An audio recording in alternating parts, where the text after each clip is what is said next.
Well, thank you, Mr. Speaker, and I will be splitting my time with the member from Lac Saint-Jean. You know, Mr. Speaker, this is a disturbing day that we've gotten to this point here today that some 400,000 jobs, yes, 400,000 jobs, not 200,000 jobs that the minister claimed to be at stake here. There's 400,000 jobs in jeopardy across Canada going forward this winter. You know, that's some 650 communities that don't have a certain future, all because the Liberal government decided not to think seriously about getting an agreement done on softwood lumber. You know, if you looked at the minister's priorities and the mandate letter that she sent or given when she took on the role, softwood lumber was nowhere to be mentioned. In fact, softwood lumber, when we talked about it in committee and said we needed to have an emergency meeting on this to talk about that, to see where things are at, the member from Quebec of the committee called it a waste of time and a waste of money. So it shows the attitude of the Liberal government towards the forestry sector and all resource jobs in total. Their disdain for that sector is just obvious, and the fact that they didn't put priority on it is very disappointing. You know, the Prime Minister talks about his special relationship with President Obama. You know, that special relationship got him a dinner at the White House. It got him a whole pile of photo ops with the President. It brought the President supposedly here where they embraced the bromance, just right in that chair, in that area, Mr. Speaker, here in June. Yet you would think if that relationship was so special that he actually would have been able to say, you know what, I need this deal done, Mr. President. You know, he could have actually done this in June, and then we'd have no insecurity in that sector going into the winter season. But he chose not to. I think he took his time and decided to have a photo op instead of actually sit down and talk seriously about getting this done and how important this was to Canadians. You know, I want to remind this House that the previous government not only got the negotiations done within the first 3 months of taking office in 2006, but renegotiated the agreement in 2013, and both with presidents and both with two different presidents, I should say.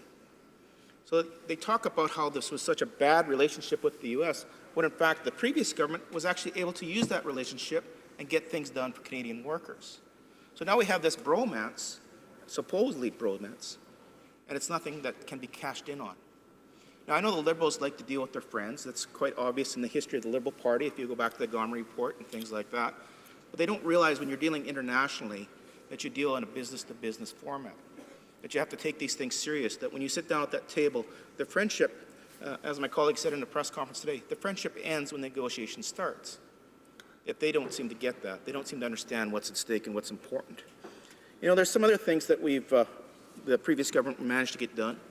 The Beyond the Border action in 2011 to expedite legitimate trade and travel across the border. That's something that needs to keep more cooperation and keep moving forward. The Canada-United States Energy Dialogue in 2009 to strengthen the bilateral cooperation and development of clean energy technology. Expansion of the Nexus program to make it easier for pre-approved individuals to cross the border. The Gordie Howe Bridge. Mr. Speaker, there's many examples of the previous government having success dealing in Washington with both Democrats and Republicans. Yet this bromance produces nothing but photo ops. You know, Mr. Speaker, I go back to my riding and I talk about jobs because this does impact my riding substantially. I look at the mill at Carrot River, for example. Here's a mill that they went and expanded. They've spent millions of dollars in redoing the line. They're putting some stability back in a small town where forestry is very important. And now I have to go back to those workers and say, you know what? The Liberals didn't sign a deal, didn't negotiate a deal, they didn't try to negotiate a deal until the last minute, and now I can't promise you any type of bankability as you move forward. So I have to go to the guy that owns 10 trucks, has $1 million tied up in, plus, well, probably multi-million dollars tied up in equipment, and say, I don't know what the future holds. I have to go to the employees of that sawmill and say, you know what? They haven't done it, so I don't know what the future holds for you. These are families. These are people that are going to go into Christmas not sure what they can or can't spend on gifts for their kids. These are people that invest in things like tree cutters, parts, and service across the communities as a whole.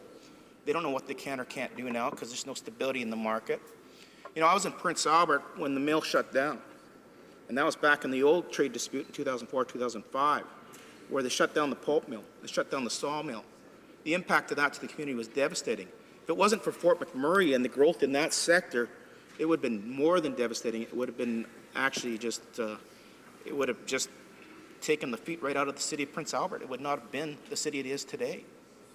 So, you know, you look at the resource sector and how important it is to our economy, and to see the disdain the Liberals show towards it and their inability to actually get the results done, whether it's a softwood lumber agreement or a pipeline to port, it just shows that they don't understand the importance of this sector.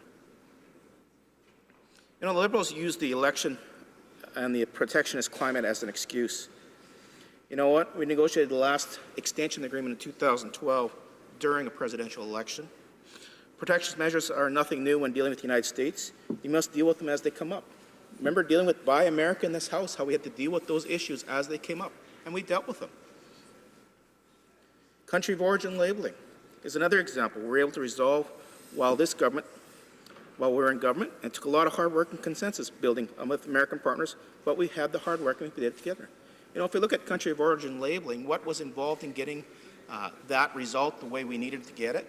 It wasn't just litigation. It was actually working with like-minded professionals, industries, people who understood the importance of having Canadian beef come across that border, how important it was to consumers, and building alliances down in the U.S. with those types of groups to actually put the pressure, the political pressure on Congress to say, yeah, this needs to change.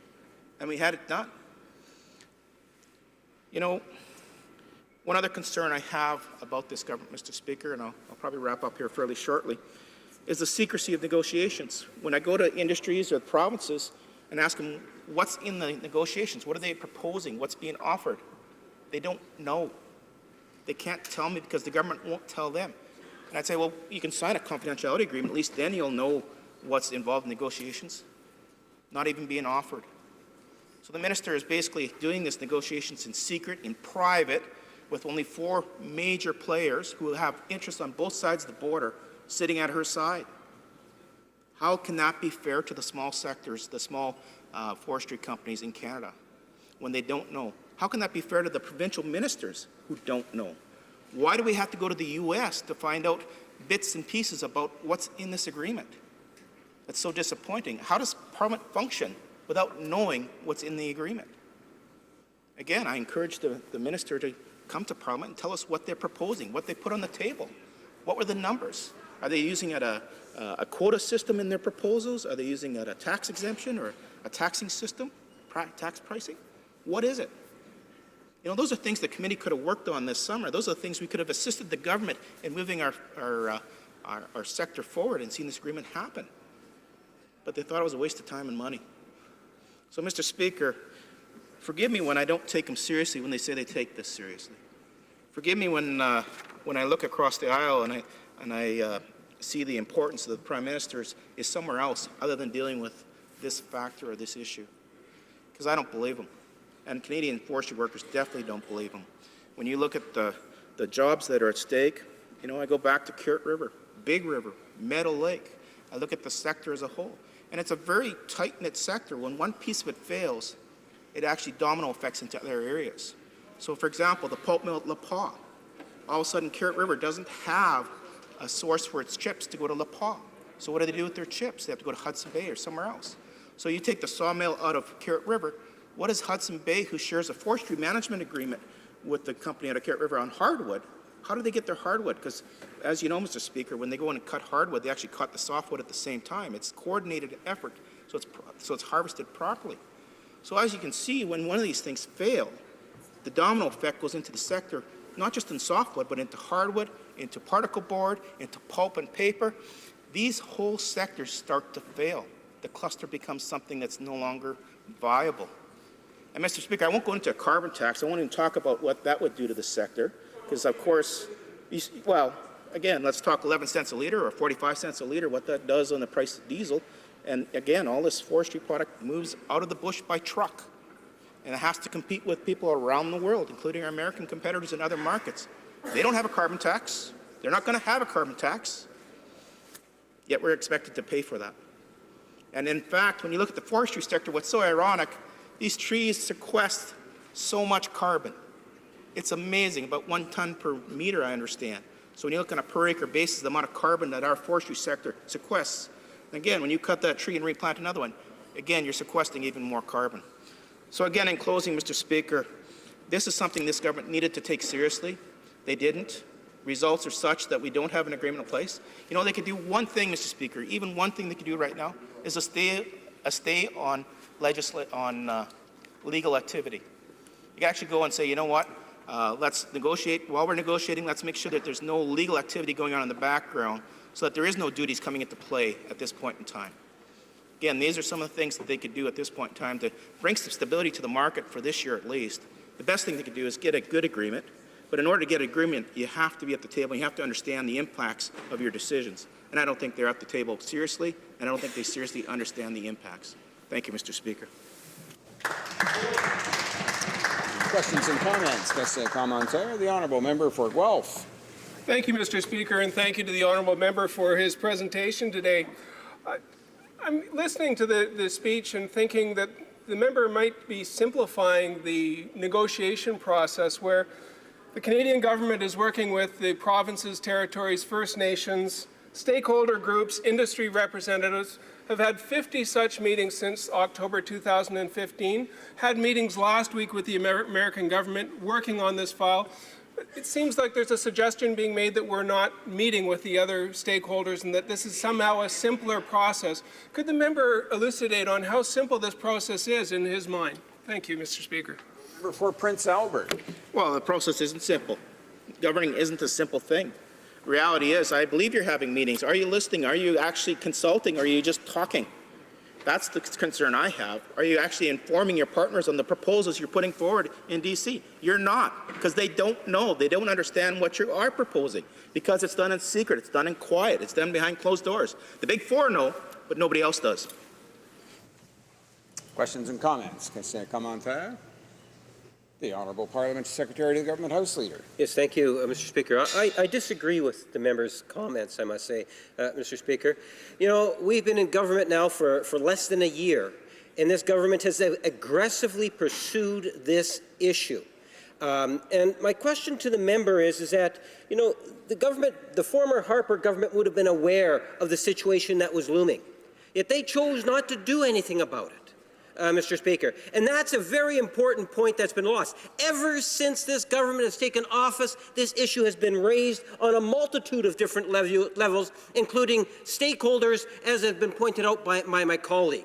My question to the member is, if he really believes that those jobs, as we believe, are so valuable to our economy, and this is such an important industry to our economy, would he not agree that the best agreement that we can achieve is what it is that we should be striving for? Not to appease the Conservative caucus, but rather to look at what's in the best interests of the industry as a whole. And that means people should feel comfortable in knowing that we have a government that is aggressively pursuing this file, and we're not just going to settle for the sake of settling. We want an agreement that's going to make a positive difference for the industry as a whole. Would you not agree that that's what Canadians need?